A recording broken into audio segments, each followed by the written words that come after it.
On prend la direction de Conakry en Guinée. Des tirs d'armes lourdes ont été entendus dans le quartier de Kaloum ce matin. Nous sommes avec Abdourahmane Ba, notre correspondant sur place. Abdourahmane, quelles sont les informations dont vous disposez à l'heure actuelle?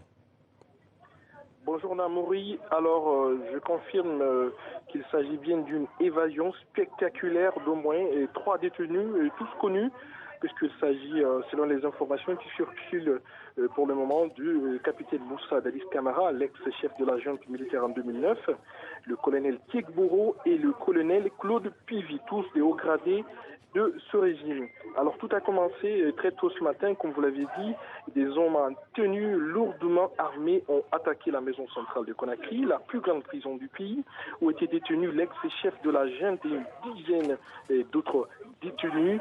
Et à l'instant où on se parle, c'est une charge à l'homme qui est donc engagée pour poursuivre ces personnes qui sont en cavale.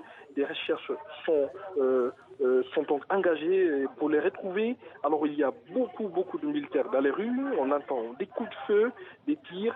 Les accès à Kaloum, le centre administratif de la capitale, sont bloqués.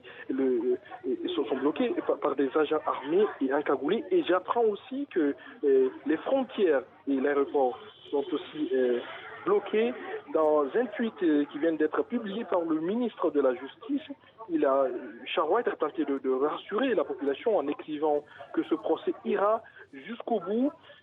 Dadis, on va le rappeler, Moussa Dadis Camara et ceux qui sont en cavale avec lui étaient devant le procès du massacre au stade du 28 septembre depuis plus d'un an. Et un procès marathon qui attend encore des très beaux jours devant lui. Et donc Dadis qui essaye de s'évader avec certains de ses hauts gradés de l'époque. Et une chasse contre eux est donc engagée.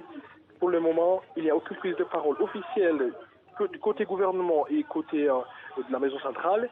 Nous attendons les prochaines informations pour être beaucoup plus précis sur certains détails. Abdourahmane Ba, correspondant TV5 Monde. Plus d'informations au sujet de la situation en Guinée ce matin dans nos prochaines éditions.